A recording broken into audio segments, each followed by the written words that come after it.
বা স্বৈরাচার মুক্ত বাংলাদেশে বর্তমানে মুসলমান, হিন্দু, বৌদ্ধ, খ্রিস্টান প্রতিটি ধর্মের প্রতিটি মানুষের অধিকার প্রতিষ্ঠার জন্য গণতন্ত্র, ন্যায় বিচার এবং আইনের শাসন প্রতিষ্ঠার জন্য একটি বিশাল সুযোগ অপেক্ষমান।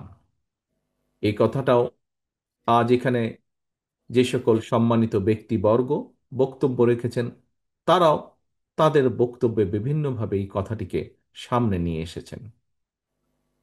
প্রিয় ভাই বোনেরা, ফ্যাসিবাদ বিরোধী আন্দোলনে আমাদের রাজপথের আন্দোলনের সঙ্গী কারো কারো ভূমিকা দেশে আপনার, আমার, আমাদের বহু মানুষের অধিকার এবং সুযোগকে বিনষ্ট করার হয়তো একটি পরিস্থিতি তৈরি করছে। প্রিয় ভাই বোনেরা, দেশ যদি অস্থিতিশীল হয়ে ওঠে, তাহলে পতিত পরাজিত পলাতক ফ্যাসিবাদী অপশক্তির পুনর্বাসনের পথ সুগম হতে পারে বা হয়। ফ্যাসিবাদ শাসন আমলে ফ্যাসিবাদের রোষানল থেকে বাঁচতে ফ্যাসিবাদ বিরোধীদের কেউ কেউ যে উপায় গুপ্ত কৌশল অবলম্বন করেছিল, পতিত পরাজিত ফ্যাসিবাদী অপশক্তিও বর্তমানে একইভাবে গুপ্ত কৌশল অবলম্বন করে দেশকে গণতন্ত্রের উত্তরণের পথকে বাধাগ্রস্ত করে তুলছে কিনা সে ব্যাপারে সজাগ দৃষ্টি রাখার জন্য আমি অন্তর্বর্তীকালীন সরকার এবং ফ্যাসিবাদ বিরোধী গণতান্ত্রিক শক্তিগুলোর প্রতি বিশেষভাবে আহ্বান জানাতে চাই। প্রিয় ভাই বোনেরা, প্রিয় উপস্থিতিবৃন্দ, সম্মানিত নেতৃবৃন্দ,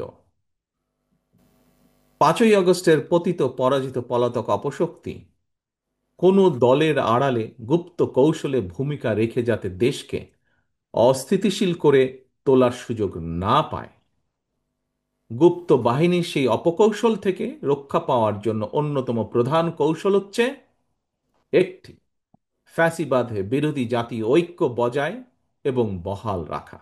এ কারণেই বিএনপি অন্তর্বর্তীকালীন সরকার এবং ফ্যাসিবাদ বিরোধী আন্দোলনের রাজপথের সঙ্গীদের সাথে সহযোগিতা এবং সমঝোতার দৃষ্টিভঙ্গি সমুন্নত রেখেছে।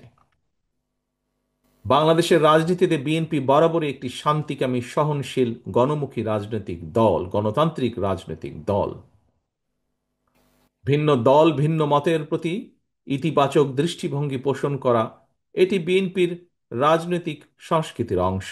দেশে জনগণের রাজনৈতিক এবং অর্থনৈতিক ক্ষমতা নিশ্চিত করার স্বার্থেই বিএনপির রাজনীতি, যা কিনা আমাদের সম্মানিত মহাসচিব সাহেব তার বক্তব্যে একটু আগে আপনাদের সামনে উল্লেখ করেছেন।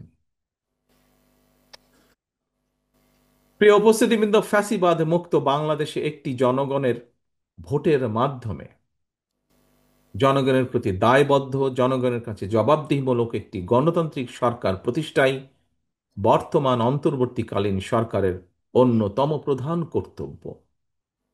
অবশ্যই কারো দলীয় স্বার্থ বাস্তবায়ন করা এই সরকারের কাজ নয়, এবং এ কারণেই বিএনপি এই সরকারের প্রতি কোন রকম চাপ প্রয়োগ করার পরিবর্তে বরং ভিন্ন মতের জায়গাগুলোতে নোট অফ ডিসেন্ট, এটাকেই বিএনপি ডিসেন্ট ওয়ে বলে মনে করে।